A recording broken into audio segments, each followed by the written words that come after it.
Hai guys, ketemu lagi di channel Orang Jawa Tinggal di NZ.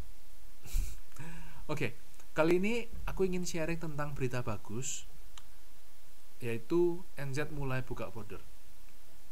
Bagi kalian yang belum tahu, mungkin kita yang tinggal di sini itu istilahnya hampir kayak terkurung, nggak bisa keluar tapi nggak bisa pulang nggak bisa balik ke NZ dengan enak, karena kita harus booking atau punya voucher, istilahnya voucher MIQ. MIQ itu apa? MIQ itu kepanjangan dari Managed Isolation Quarantine. Jadi istilah kerennya karantina di hotel. Nah, karantina ini di-manage sama pemerintah di hotel-hotel yang sudah dikontrak, dan itu dijaga termasuk ketat karena awalnya mungkin nggak terlalu diperhatikan atau dijaga ketat. Nggak banyak sih, ada beberapa insiden yang mereka melarikan diri sampai akhirnya dijaga ketat. Efek dari MIQ sendiri sebenarnya secara general positif bagi kita yang tinggal di sini yang nggak keluar, tapi bagi mereka yang harus masuk dari luar negeri mau ke NZ itu betul-betul nightmare bagi mereka karena jumlah MIQ sendiri terbatas. Tapi orang yang mau masuk lebih banyak dari MIQ, jadi ada sistem kayak lottery, sistem yang undian yang banyak. Mereka komplainnya banyak komplain tentang sistem ini, dikritik habis-habisan pemerintah. Nah, sebenarnya NZ sendiri sudah mencoba untuk membuka border pelan-pelan, latihan dulu sama Australia, atau disebut dengan Trans-Tasman Bubble. Trans-Tasman Bubble ini artinya kalau orang dari Australia dan bisa masuk ke NZ tanpa karantina, sebaliknya pun orang NZ ke Australia tanpa karantina, karena kan sempat dua negara ini termasuk bisa mengendalikan COVID dengan baik. Jadi kita saling buka tanpa ada karantina. Sangat disambut, orang-orang happy, sampai pesawatnya mereka saling disambut di airportnya. Tapi ini nggak berlangsung lama, beberapa minggu atau beberapa bulan, karena di Australia ada outbreak lagi. Waktu ada outbreak, NZ belum ada outbreak, stop dulu, pause dulu. Nah, orang yang sudah kadung tinggal di Australia mau balik ke sini setengah mati, nunggu dulu, atau mereka harus booking MIQ kan. Dan MIQ sendiri itu nggak gratis, MIQ itu bayarnya berapa, sekitar $3.000, sekitar $3.000 per orang. Orang berikutnya bukan berarti tambah 3.000, tapi tambah 1.000 kalau nggak salah, NZ dolar ya. Nah, Trans-Tasman Bubble ini nggak berlangsung lama. Setelah on and off beberapa kali, akhirnya Australia kena outbreak yang cukup parah, bahkan sampai sekarang kan.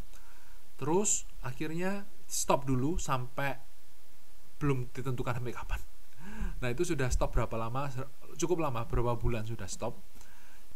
Jadi kembali seperti awal, seperti sebelum tanpa ada Trans-Tasman Bubble ini.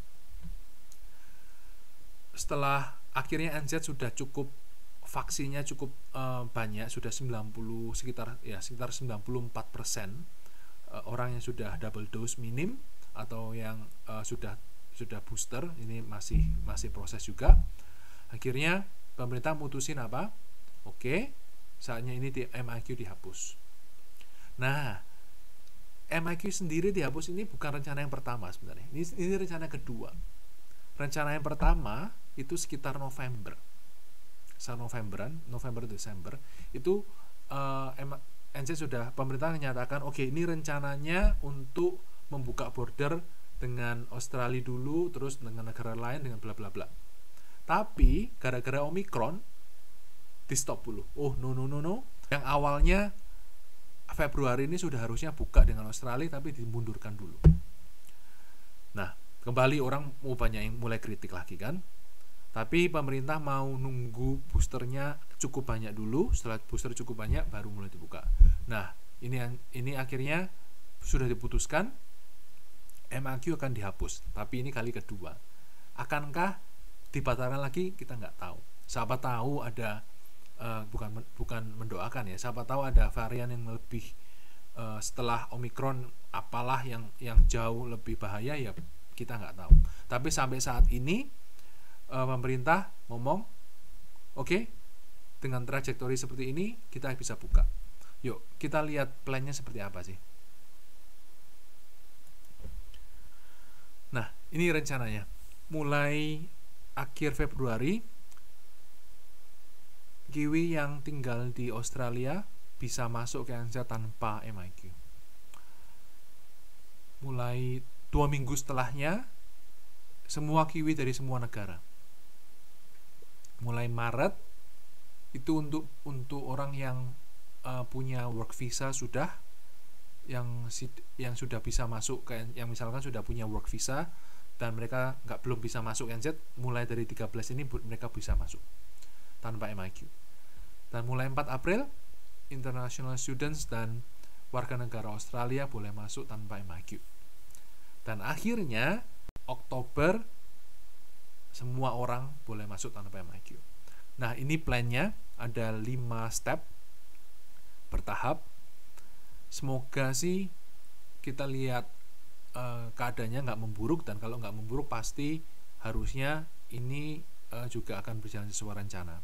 Tapi sekali lagi kalau ada kejutan lagi ya kita nggak tahu. Cuman sampai saat ini berita bagus yang bisa disambut banyak orang, dan ini sebenarnya baru kok. Ini berita sekitar 1 hari kemarin lusa. Jadi ini berita yang cukup baru. Semoga dapat bermanfaat. Oke, sampai ketemu video berikutnya. Bye bye.